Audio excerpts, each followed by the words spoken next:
Olá, sexto ano, tudo bem com vocês?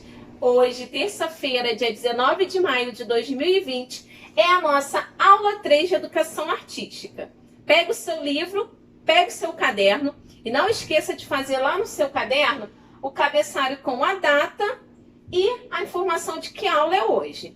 Mas antes de nós darmos início aos conteúdos, eu quero perguntar para você, você já agradeceu a Deus pelo dia de hoje? Se não, agradeça, não deixe de agradecer. Devemos ser gratos a Deus em todos os momentos. E nós vamos iniciar a nossa aula de hoje com a correção dos exercícios da aula passada. Então, abra aí seu caderno e o seu livro nas páginas da nossa última aula. E vamos fazer a correção? Então, pegue o seu livro e abra na página 33. Vamos lá, exercício número 3 da página 33. Reveja o detalhe do quadro Operários, destacado abaixo, e depois observe os retratos ao lado. Então, o primeiro retrato, relembrando, é de Oswaldo de Andrade, o segundo, Mário de Andrade, e o terceiro, de Tarsila do Amaral. Letra A. Tarsila pintou diferentes etnias para representar a imigração decorrente do processo de industrialização. Mas entre os operários, ela representou alguns artistas da época, como Oswaldo de Andrade, Mário de Andrade e até ela mesma. Olhe para o retrato e depois para a pintura. Você consegue identificá-los? Vamos identificar? Vamos começar aqui pela Tarsila do Amaral. A Tarsila do Amaral, do lado direito, é a terceira de cima para baixo. Então, primeiro, segundo, terceiro. Então, aqui é a artista Tarsila do Amaral. Conseguiu identificar direitinho? O nosso segundo artista, vamos falar de Oswaldo de Andrade. Oswaldo de Andrade está bem pertinho ali de Tarsila. Conseguiu achar? Também do lado direito, só que aqui em cima, ó. Aqui, ó, Oswaldo de Andrade. Vocês podem até observar esse detalhezinho aqui que colocou, o olhar, lembra muito, né? Então, aqui é o número 1. E agora, Mário de Andrade. Super fácil, né? Por conta do quê? Do óculos que ele utiliza. Então, ele é o único de todos aqui que está usando óculos. Bem fácil. Foi difícil? Acho que não, né? Então, anota aqui quem é quem. Agora vamos passar para a pergunta B. Quais os motivos para Tarsila do Amaral representar os artistas ao lado dos operários? A arte também é trabalho? Né? Então vamos lá fazer a correção. Então os motivos dela colocar os artistas em meia representação dos operários foi para trazer à tona a discussão sobre o mercado de trabalho. Então, ela queria que tivesse um reconhecimento que a arte também é um trabalho, tá? Então, esse foi o motivo na qual a artista Tarsila do Amaral retratou ali, tá? Outros artistas no meio dos operários, que ela também queria trazer um reconhecimento que a arte é trabalho. Agora, vamos passar para a página 34. Número 4. Para reconhecer ainda mais o trabalho de Tarsila do Amaral, faça uma pesquisa e escreva em seu caderno um pouco sobre a vida dela e suas principais obras e movimentos artísticos que ela participou. Respondendo. Tarsila do Amaral foi uma pintora e desenhista brasileira, uma das artistas centrais da pintura da primeira fase do movimento modernista brasileiro. Então, ela participou do movimento modernismo brasileiro. Ao lado de Anita Malfatti, juntamente com Cândido Portinari, Di Cavalcanti e outros pintores. Tarsila é dona de uma referência bibliográfica invejável e faz parte da própria história da arte moderna brasileira. Agora que já conhecemos Tarsila do Amaral, que tal pesquisarmos artistas que trabalham em outras linguagens e que retratam aspectos da sociedade em determinada época em suas obras? Então, os artistas são pintores, escultores, atores, médicos, poetas que fizeram parte do movimento dadaísta. Esse movimento também ele é conhecido como Dada. E eles fizeram, ao longo do tempo, eles fizeram um protesto utilizando a arte. Então, naquele momento, eles estavam passando pela Primeira Guerra Mundial. E por conta disso, ficaram vários reflexos por conta dessa guerra. Então, horrores, medos. Então, eles pegam esses artistas, eles juntam e formam um movimento dadaísta, que é uma crítica àquele momento em que eles estavam passando. Agora vamos na mesma página. Opa, passei demais. Aqui. Então, na mesma página aqui, eu pedi para que vocês separassem um elemento, aqui no número, no exercício de baixo, um elemento e que você poderia ser um objeto, né, uma música, um perfume que trouxesse algum sentimento para você, que despertasse algum sentimento ou sensação. E que você descrevesse no seu caderno qual objeto é esse e qual a sensação e sentimento. Não esqueça de fazer esse exercício, hein? Fez o seu texto? Em breve eu vou saber que objeto é esse, que elemento é esse. Agora vamos passar para a página 35. Número 1. Você já passou por algum momento de estesia com alguma obra de arte? Lembra que eu falei que estesia são sensações? Você poderia descrevê-lo? Pode ter sido ouvindo música, vendo a cena de um filme, uma pintura, uma dança, uma peça de teatro. Então, algum desses exemplos aqui já te fez passar por alguma sensação? Poxa, aquela música parece que está descrevendo tudo que eu estou sofrendo hoje, ou que eu estou passando hoje. Se já, não esqueça de escrever aqui, tá bom? Agora, vamos ampliar nosso conhecimento. Número 1. Com a ajuda de diferentes fontes de informação, sonários, livros, internet, registre o significado das palavras. A. Criatividade. Criatividade é a capacidade de criar e inventar. B. Belo. Aquilo que tem formas bonitas, que produz admiração. Página 36. Letra C. Linguagem artística. Comunicação pela arte. E letra D. Estesia, que significa capacidade de perceber sensações. Agora, vamos passar para o conteúdo de hoje?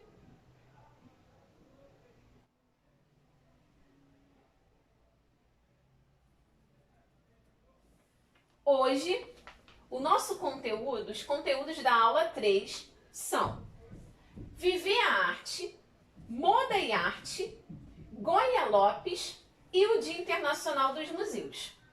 Esses conteúdos, eles estão no livro, da página 37 até a página 40, com exceção desse conteúdo aqui, o Dia Internacional dos Museus. Ele não está no livro, eu fiz uma aula separada para vocês, então quando eu terminar todos esses 3 conteúdos aqui do livro, eu vou estar entrando nesse conteúdo aqui, tá bom? Então vamos lá, vamos começar Viver a Arte. Abra seu livro na página 37.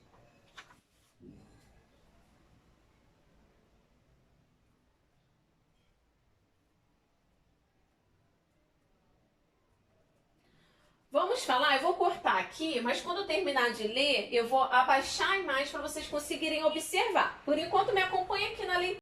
Goya Lopes nasceu na Bahia e se formou na Escola de Belas Artes, da Universidade Federal da Bahia. Quando voltou para Salvador, após estudar na Itália, onde se especializou em design, expressão e comunicação visual, criou a empresa Didara. para poder investir em seus projetos de design têxtil, desenvolvendo desenhos, escolhendo tons e fazendo a arte final. Então, ela se especializou na parte de design. Mas o que é um design têxtil? É o profissional que elabora projetos de estamparia, texturas e cores de tecidos para moda e decoração. Então, ela em si, ela não vai produzir a vestimenta. Ela vai fazer o quê? Ela vai elaborar projetos de estamparia. Então, ela que cria as estampas, que daqui a pouco nós vamos observar um pouquinho melhor. Então, ela cria as estampas. E a artista Goya, ela se inspirou muito na cultura afro. Então, na cultura africana.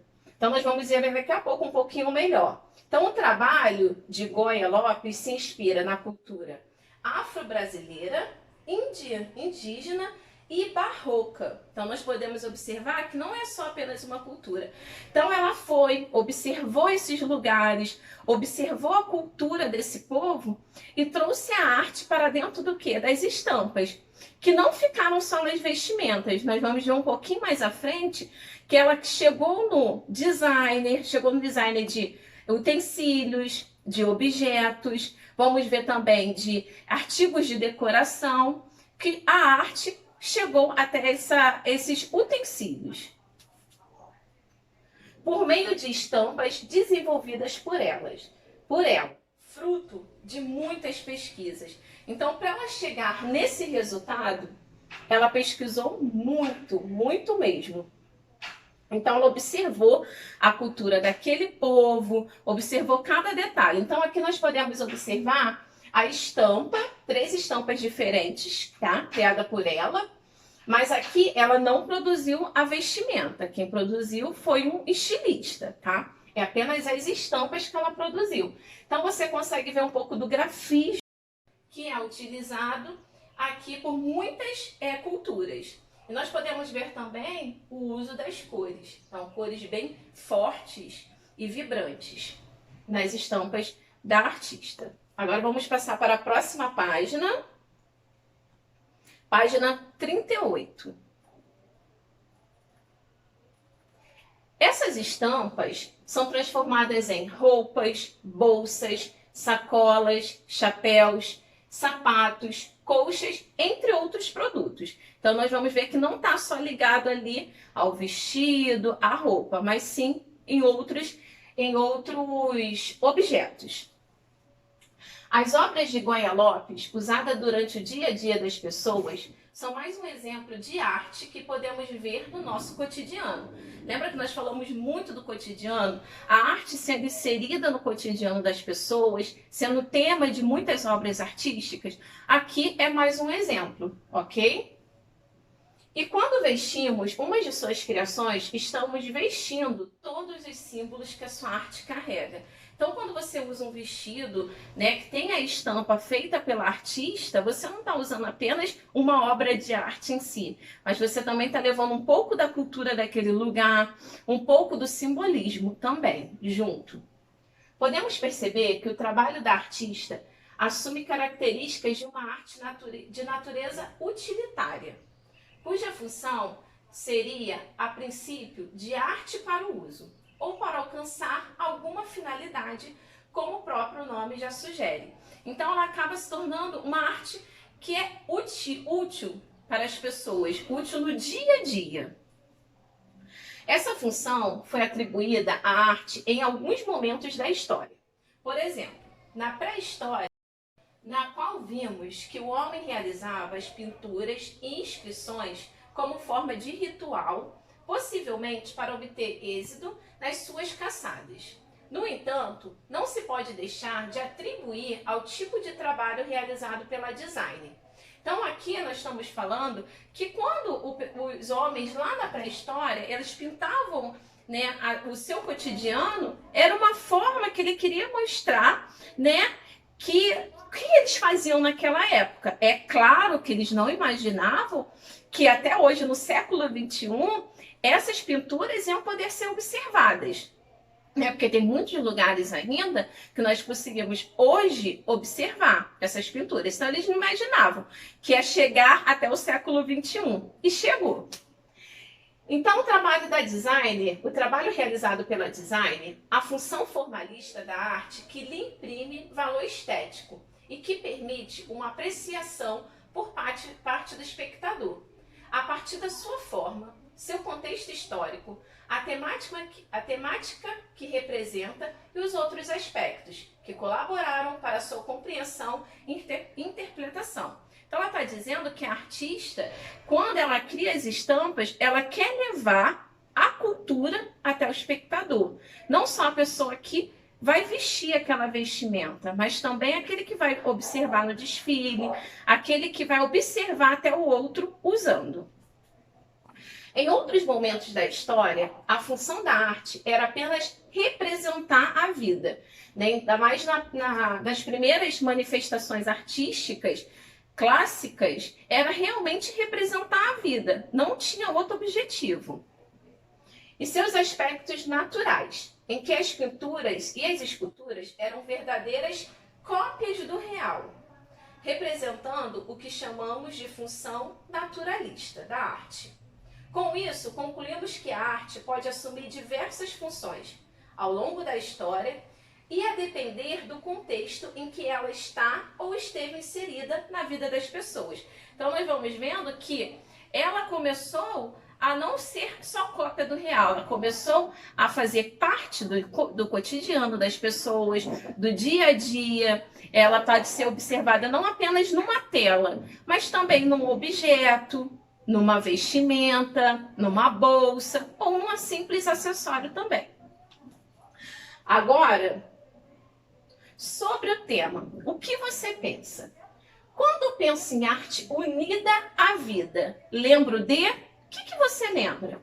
Você lembra de algum quadro? Você lembra de alguma música? Sabemos que cinema é arte, né? Uma das linguagens artísticas.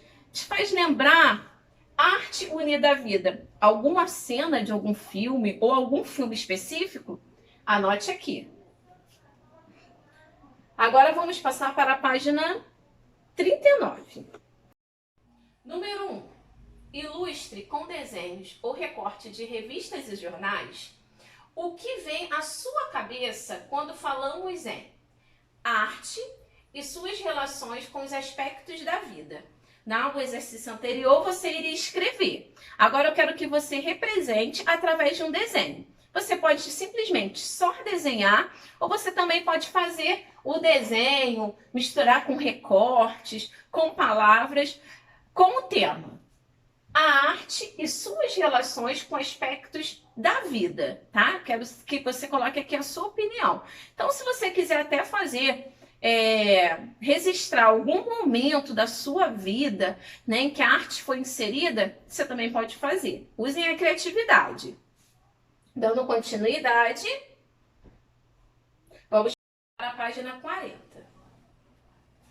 Muitas vezes é inteligível a forma de viver de outras pessoas. Isso acontece porque tentamos compreender o outro a partir da nossa visão do mundo. É importante se colocar no lugar do outro e reconhecer o local, a cultura e os acontecimentos de sua vida para entender a sua forma de viver. Então, a minha forma de viver pode ser diferente da sua forma de viver. Mas nem por isso eu devo desrespeitar você. Tem que haver um respeito. Colocar no lugar do outro. Porque a cultura influencia muito no modo de viver de cada um. O mesmo acontece quando estamos falando de expressão artística.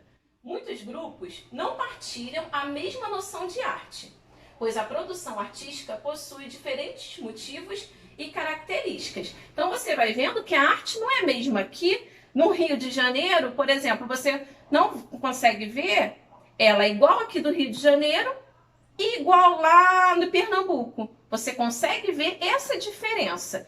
E isso tudo por conta do quê? Dos aspectos culturais de cada local.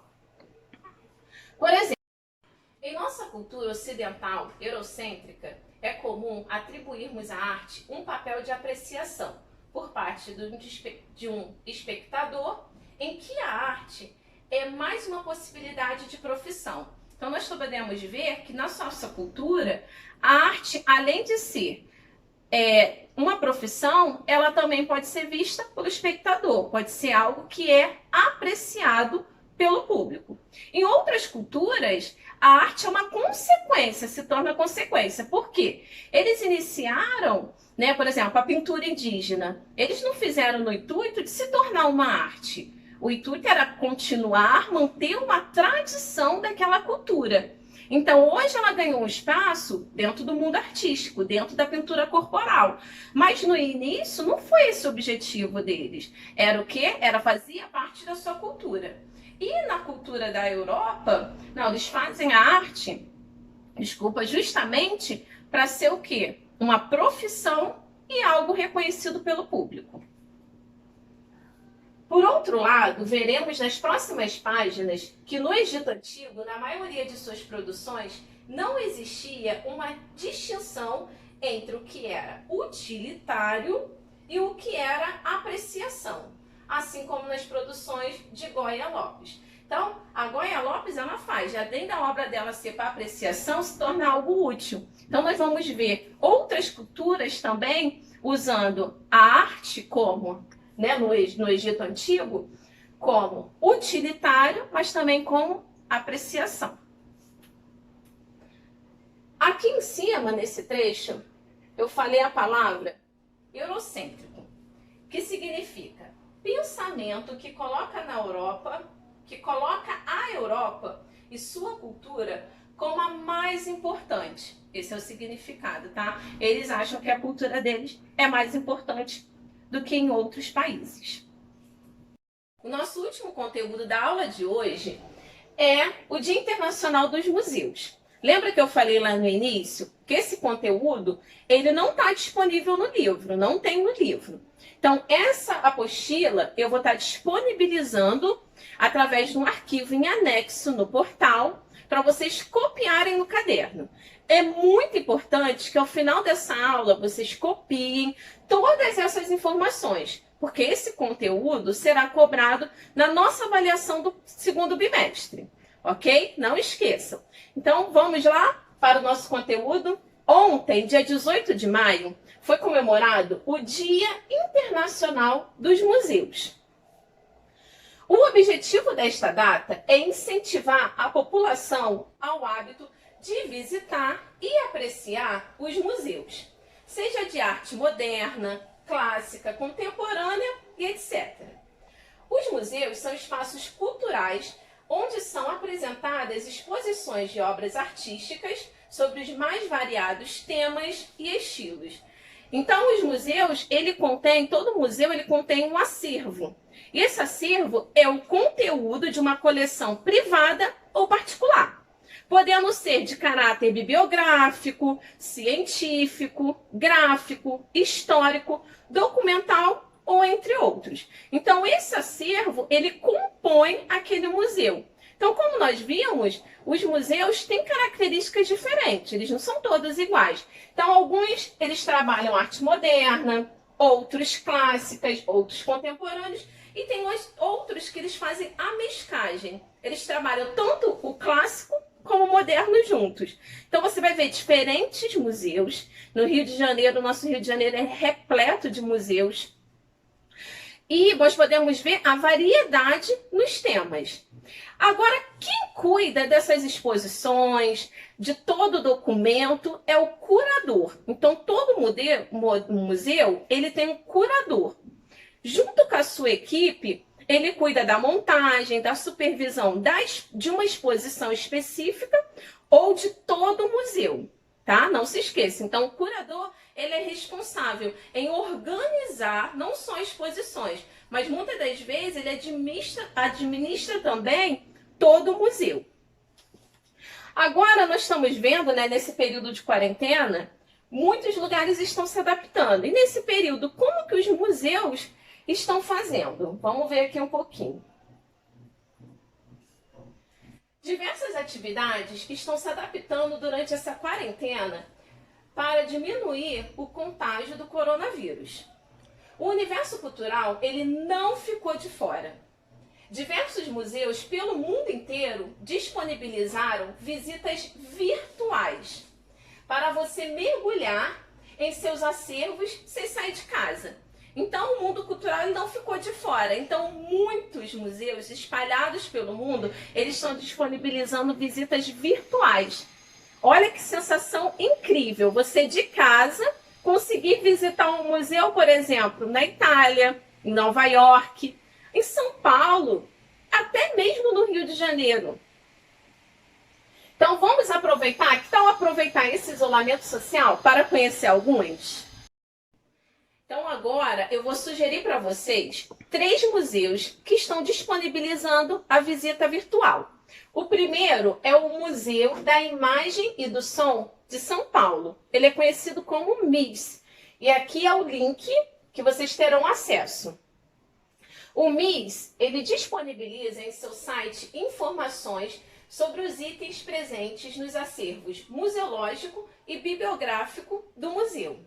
Além disso, em alguns casos, você consegue ter acesso ao conteúdo das coleções de fotografia, áudio e vídeo. Então, assim, é uma visita muito legal, vale a pena, vocês vão ficar encantados. Vocês vão saber um pouquinho da história do cinema também, de como foram gravadas os primeiros vídeos, né? Como que a fotografia, como que foi desde o início lá da fotografia até hoje. Então, vale a pena vocês visitarem.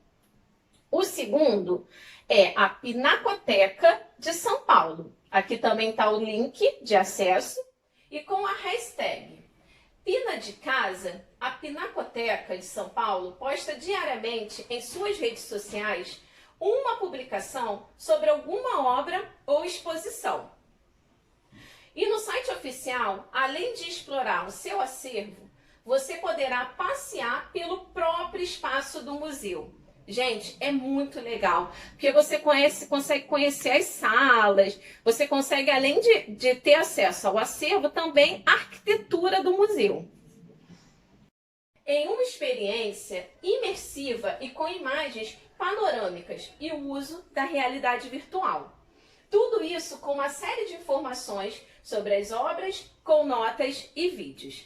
Agora, minha terceira sugestão para você é o Museu Metropolitano de Nova York. Que tal fazer uma viagem internacional? Então vamos lá? Vamos para os Estados Unidos nesse momento? Então o museu, aqui eu também estou disponibilizando o link. Então o Museu Metropolitano de Nova York, ele é conhecido como METS. E é um dos mais famosos de Nova York nos Estados Unidos. E possibilita em seu site oficial uma visão de 360 graus dos principais locais do museu.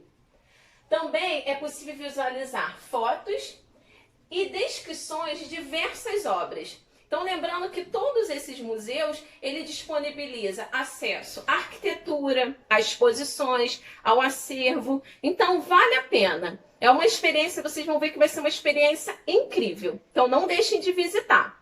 Agora eu quero falar também um pouquinho sobre os museus aqui do Rio de Janeiro. Os museus do Rio de Janeiro, assim como vários ao redor do mundo, possuem um conjunto de obras fantásticas que contam a história do nosso país, nos ajudando a entender os acontecimentos atuais, as mudanças ocorridas, assim como entendimento a si próprio. Então eu separei, foi difícil, tá, gente, separar, porque assim, no Rio de Janeiro nós temos diversos museus com diversas informações. Então foi difícil separar apenas 3. Mas eu separei para quando passar esse período de isolamento, vocês terem um passeio para fazer com a família de vocês. Então a minha sugestão é que vocês conheçam os 3 e até outros museus do Rio de Janeiro. Mas aqui eu vou sugerir o primeiro, que talvez muitos já foram até visitar, talvez você tenha até já visitado, que é o Museu da Manhã. Se você não foi ainda, vale a pena ir. Vocês não irão se arrepender. Então, assim que passar esse isolamento, convide a família para fazer um passeio cultural. Então, o Museu da Manhã é um dos museus do Rio de Janeiro mais interessantes e um dos mais importantes para a formação do caráter humano das crianças. Isso porque o Museu da Manhã tem como principal objetivo, objetivo mostrar e explicar o papel e o poder da humanidade na construção do amanhã do planeta. Então, assim, ele tem um ponto de vista muito positivo. Aqui eu estou disponibilizando a foto da fachada, então você vê que é uma arquitetura assim, incrível mesmo. Né? Vocês vão poder, então, desde ali de fora, já começar a contemplar ali, né? Começar a observar, contemplar não, observar, né, essa obra de arte, porque ele se torna, a arquitetura acaba se tornando uma obra de arte em si. E lá dentro, diversas experiências, exposições que vocês vão conseguir acessar e ver. Agora, a minha segunda sugestão é o Museu de Arte do Rio. O Museu de Arte do Rio é a perfeita união do passado com o contemporâneo. Desde a sua estrutura física, que divide-se no tombado palacete de Dom João VI, e o edifício modernista ao lado, antes um terminal rodoviário. Então aqui vocês vão ver que é a junção do passado com o presente. Então toda vez que eu falo de contemporâneo, eu estou falando do atual, do moderno. Então aqui vocês vão poder observar até na arquitetura, né, a junção do edifício, né, esse aqui modernista, junto com o tombado palacete, que foi de Dom João VI. E aqui antigamente era um terminal rodoviário. Então, a minha segunda sugestão é essa. E a terceira e última é o Museu Light da Energia. Acredito que seja um museu preferido pelas crianças, já que existem muitas atividades e obras, como o próprio nome já indica, cheias de luzes e energia, causando aquela sensação de incrível nos pequenos e até mesmo nos adultos. Então, assim, é incrível a experiência que tem lá, você consegue mexer assim com as luzes, com a energia, vale a pena. E não só as crianças se divertem também, os adultos também. Então, essas foram as minhas sugestões aqui do museu, os 3 museus do Rio. Lembrando que o Rio de Janeiro tem muitos outros super interessantes, que se eu pudesse eu colocava todos aqui na lista, né? Mas a nossa aula acabaria se tornando muito extensa. Mas vale a pena. Sempre que vocês tiverem a oportunidade, faça o passeio cultural com a sua família. Eu costumo dizer que informação nunca é demais. E agora, vamos para o exercício desse conteúdo. O primeiro exercício é visitação à exposição virtual de Cândido Portinari. Eu quero que vocês façam uma visita a uma exposição virtual de Portinari. Portinari, ele foi um importante artista plástico brasileiro modernista e foi reconhecido mundialmente e recebeu diversas premiações. Então, eu quero que vocês façam uma visita. Eu estou disponibilizando aqui o link de acesso. Quando vocês acessarem, vocês irão cair nessa página aqui, ó. Tá? Vocês serão direcionados a essa página e aqui vocês vão conseguir visitar, né, cada exposição. Tem aqui falando um pouquinho sobre a vida dele. Essa exposição fala do pintor do povo. Mas por que Portinari foi o pintor do povo? Eu quero que vocês vejam cada exposição, visitem cada sala que está aqui disponível, né, que fala sobre a vida e a obra de um dos artistas brasileiros mais celebrados. Então vocês vão descendo, vocês vão ter acesso, vocês vão conseguir ver algumas obras bem próximas que eles, né, disponibilizam. Então vocês vão ver obras-primas, vão ver como que o Portinari utilizava as cores. Então, vários elementos, né? O projeto de paz de Portinari. Então, faça essa visitação, não deixe de fazer, porque no conteúdo, né, num dos exercícios, né, que você já vai conhecer um pouco sobre a vida de Portinari, eu vou querer que vocês escrevam no seu caderno um pouco sobre a vida dele e suas principais obras. Então, essas informações vocês vão pegar da onde? Dessa visitação à exposição dele, tá? Então, visitem e vão anotando tudo que for importante sobre a vida, sobre as obras dele. E eu também quero que vocês escrevam no caderno como foi a experiência de visitar uma exposição virtual. Foi legal? Foi difícil? Né? Particularmente, eu gostei muito, Porque quando nós vamos a algum museu, né, algum centro cultural, geralmente eles colocam uma faixa limite, né, que você não pode ultrapassar daquele limite. Então você fica um pouco distante da obra. E aqui nessa exposição de Portinari, eles disponibilizam você conseguir ver aquele quadro bem de pertinho. Então você consegue observar se as pinceladas foram pinceladas mais curtas, se as pinceladas foram mais longas. Então é bem interessante, tá? Então não esqueça de fazer a visita e também de fazer o exercício no caderno. Por hoje é só. Nos vemos semana que vem. Vocês tenham uma terça-feira abençoada, repleta de bênçãos, de boas notícias, de muita paz e muita saúde, tá? Fiquem com Deus e até terça-feira que vem.